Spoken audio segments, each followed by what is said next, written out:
को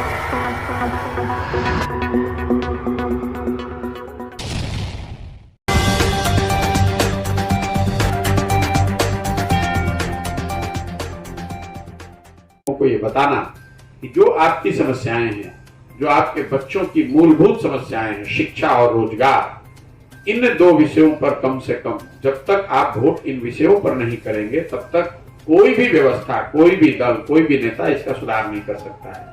अगर आप शिक्षा और रोजगार पर वोट करने लगेंगे तो जिस किसी दल को भी आप वोट करें, सुधार आपको उन क्षेत्रों में दिखेगा, क्योंकि आपको मिलता वही है जो जिन विषयों पर आप वोट करते हैं। आपको और हमको ऐसा लगता है कि हम वोट सही कर रहे हैं और परिणाम गलत आ रहा है, ऐसी बात नहीं। मैं रोज समझा रहा हूं, आपको भी दोहरा देता हूं आपके सामने। लोग अगर यहाँ जाति के आधार पर वोट कर रहे हैं तो जाति की प्रमुखता हर जगह आपको दिख रही है।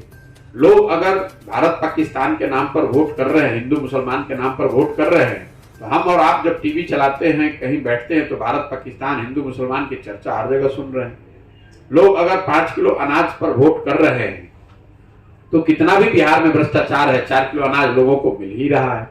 लोगों ने अगर राम मंदिर बनाने के नाम पर वोट किया है तो 30 वर्ष के बाद ही सही, लेकिन राम मंदिर बन ही रहा है। तो ये उदाहरण आपको क्या बताते हैं? जिन विषयों पर आप वोट करते हैं, कम या ज्यादा वो आपको मिलेगा। आप और हम बिहार में शिक्षा के लिए, रोजगार के लिए जब वोट कर ही नहीं रहे हैं तो वो चीज सुधरेगा कैसे?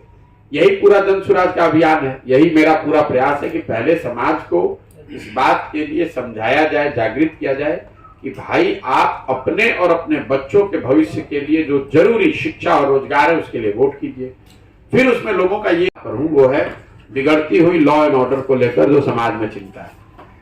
मैं जब चंपारण में चल रहा था तब नया नया महागठबंधन अभी बना था, अक्टूबर में शुरू किया था, हम अगस्त में महागठबंधन बना था। तो उस समय ज्यादातर लोग यही कहते थे कि देखिए शायद लॉ एंड ऑर्डर खराब हो जाएगा, लेकिन सिवान के बाद से मैं ये लगातार सुन रहा हूं, जब लोग ऐसी घटनाओं का जिक्र कर रहे हैं कि किसी का मर्डर हो गया, अपहरण हो गया, डकैती हो गई, और कहीं ना कहीं जो वो डर लोगों के मन में था, हमेशा से रहता है। जब भी आरजेडी किसी सरकार के फॉर्मेशन में रहती है तो समाज में, बिहार में जो लोगों का जो अनुभव रहा है, बड़ा कटु अनुभव रहा है 15 साल का, 1990 से 2005 तक का, उसकी वजह से जो डर रहता है लॉ एंड ऑर्डर बिगड़ने का, वो कहीं ना कहीं अब जमीन पर थोड़ा दिखना शुरू हो गया है। और खासकर सिवान में मैंने सुना, और छपरा में भी लगातार सुन रहा हूं। हर दिन जब हम लोग गांव से गुजरते हैं तो बाकी सारी समस्याओं के साथ साथ बिगड़ते हुए लॉ एंड ऑर्डर की जो समस्या है उसके बारे में भी लोग खुलकर अब बता रहे हैं। अब अगर आपका कोई सवाल है तो पूछ लीजिए,